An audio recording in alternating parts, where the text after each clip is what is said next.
Okay, everyone, we're back. We're talking about insulin and blood pressure. There's been some correlation in the past. It's kind of largely been ignored if eating too much sugar essentially can raise your blood pressure. And to add to that, can eating too much processed flour also raise that? So it says insulin can increase blood pressure via several mechanisms: increase renal sodium reabsorption, activation of the sympathetic nervous system, alteration, alteration of transmembrane ion transport, and hypertrophy of resistance vessels. Somebody's made up a lot of words in that paragraph, and it's interesting. But essentially what it means is that yes, eating too much sugar can raise that by causing your body to produce too much insulin and overreact. The same high you get when you eat sugar or drink caffeine, that same alertness, unfortunately, also raises your blood pressure. And in my opinion, does it exactly raise it? Yes and no.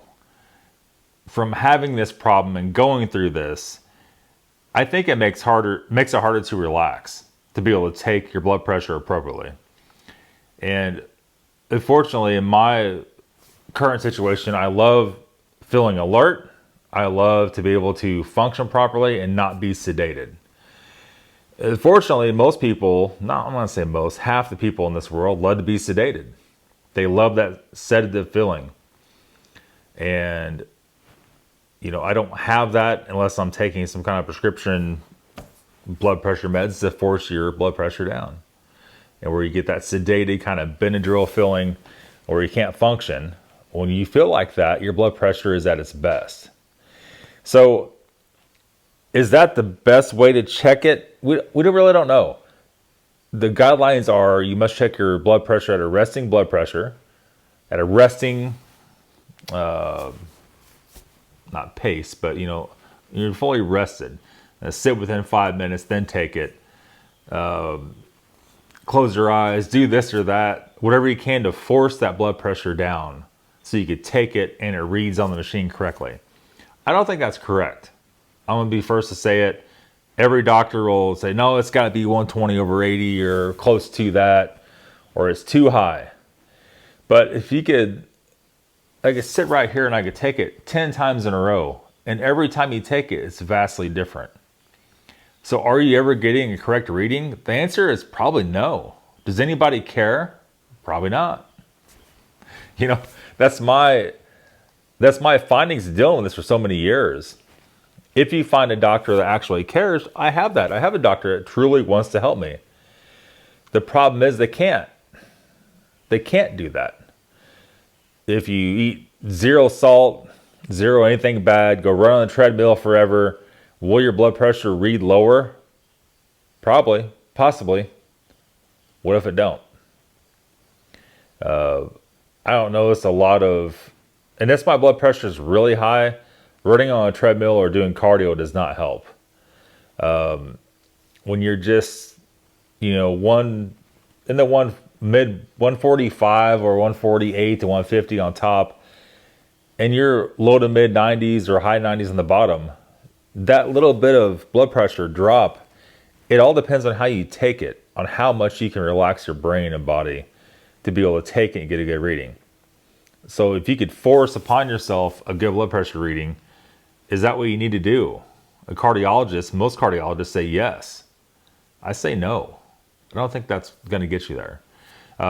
Eating processed flour, eating bleached, dyed, processed flour you buy in the store, right?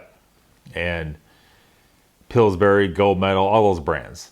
Is that good for you? No, it is not. Is that going to raise your blood pressure by eating that stuff? In my experience, yes, it will.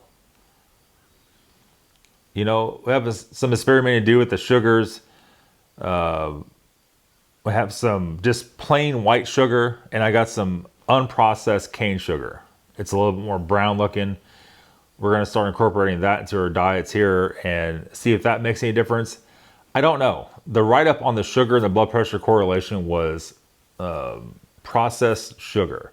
It was not for eating natural sugar in fruits and vegetables, bananas or whatever. As you heard me say many times, I do not recommend eating bananas for potassium. I think the sugar level on those is far too high. By the time you get up potassium, you're going to be insulined out with high blood pressure because of that. We'll touch back on the salt situation. In my experience with my body, restricting bad salt may slightly help the situation with high blood pressure. Eating good salt, like the Celtic salt, things like magnesium, potassium, or whatever they have, all kinds of stuff, zinc. Does that make any difference? It does not. For me, it does not raise your blood pressure. It does not lower it, but it doesn't. It's like no harm, no foul, right? You're eating salt that tastes the same, but it's a different chemical makeup than some bleached iodized salt. And it's really a weird thing because everybody's so different. But I feel like there's been no research on this for many years. And there probably will not be. Is salt the only cause of high blood pressure? Absolutely not. It is not. Will eating Little Debbie's raise your blood pressure? Yes, it will. Will also raise your insulin? Of course. Will eating fresh fruits and vegetables raise your blood pressure? Probably not. Will it lower your blood pressure? Probably not. So, you could eat that. Is it going to help or hurt you? No. And I guess that's the win. You could actually eat something that's not worsening your situation. A lot of people say honey. You could eat honey because that's your natural sugar. I don't know about that. I mean, we use honey whenever we can in any kind of tea, any kind of recipe that calls for it, instead of white sugar. Is it better for you? I don't know. I mean, everybody says it is. Have I noticed any difference? No. But, it's just one of those things. Can eating lots of carbs raise your blood pressure? Yes. If you go eat bread every day and you're having baked goods all the time, I'm sitting there as I'm looking at a piece of chocolate cake that I made yesterday. Can you eat that stuff and not raise the blood pressure? I don't know. I think if you eat very much of desserts and sweets, your blood pressure will go up. As you raise your insulin levels, you're going to have a problem with that. It greatly depends on how you make it too. If you're making like a dessert at home, let's say it's some kind of Sunday dinner, your family's over, you're going to make a cake, right? You have the choice when you do the recipe. You can mold that recipe into what you want. If the recipe calls for cream or whole milk or half and half, you can lower it down to a 2% or a skim or whatever you're into. You could substitute for yogurt instead of calls for sour cream. You can put yogurt in cakes. Applesauce, you can add applesauce with added sugar, without added sugar. A lot of times what we'll do is when you're making something and it calls for 2 cups of sugar. If it's a new recipe, you may cut it down a little bit. If it's a recipe you get away with cutting down for less, like for icing, you cut an icing recipe in half, the sugar content in half of it.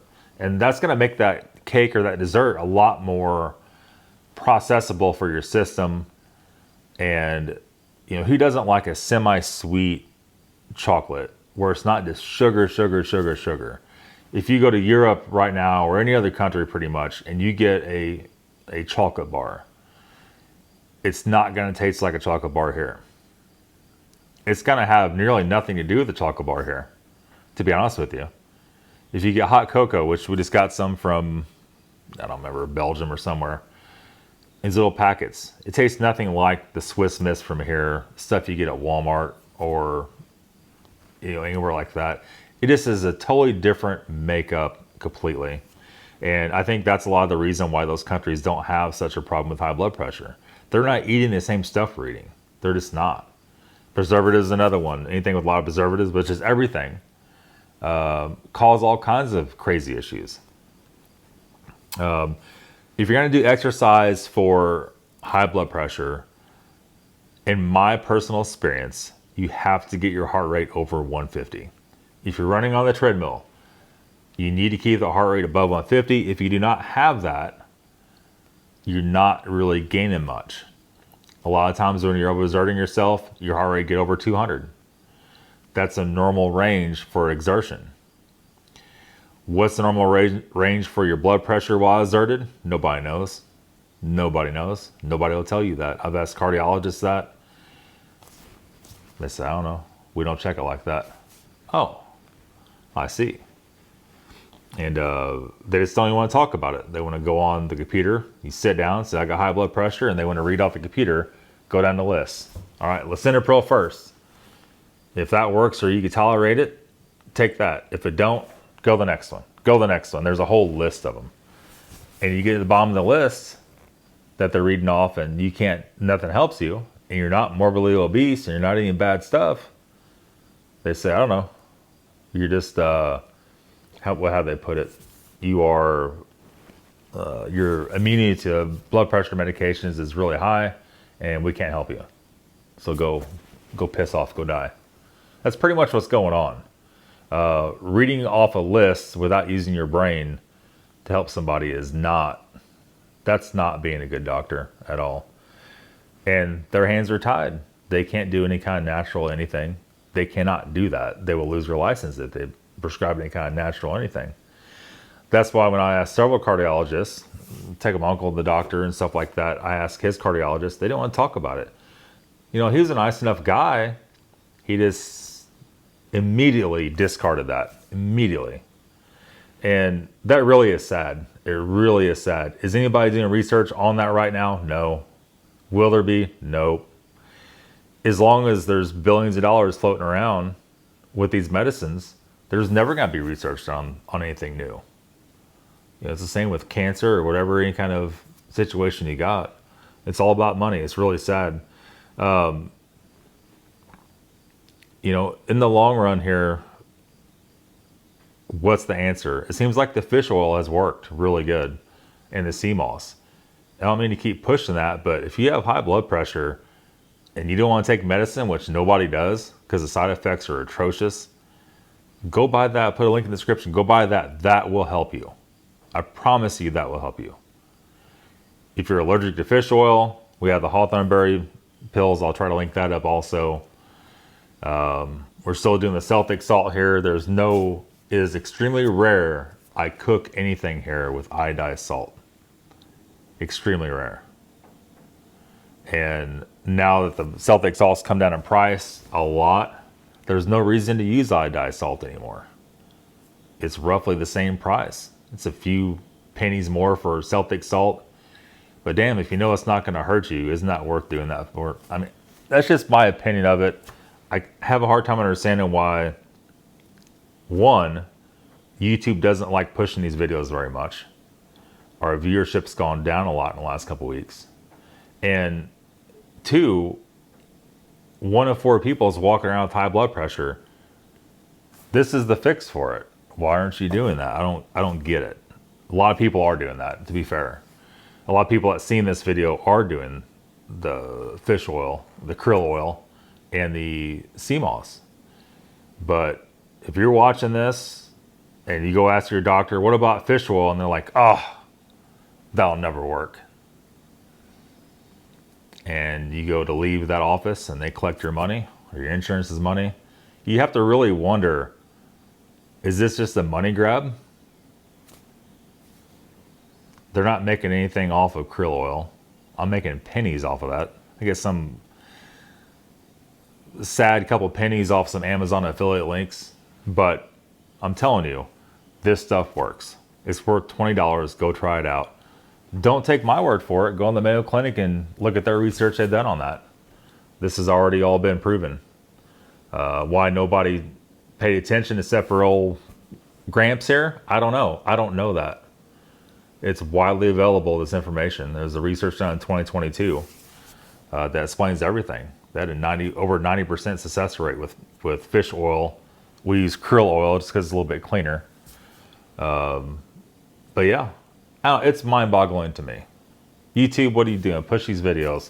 Show the world how to lower the high blood pressure. I don't know. Mind-boggling. All right, guys. Thank you all for watching. We'll be back again tomorrow with another video. Thanks for watching.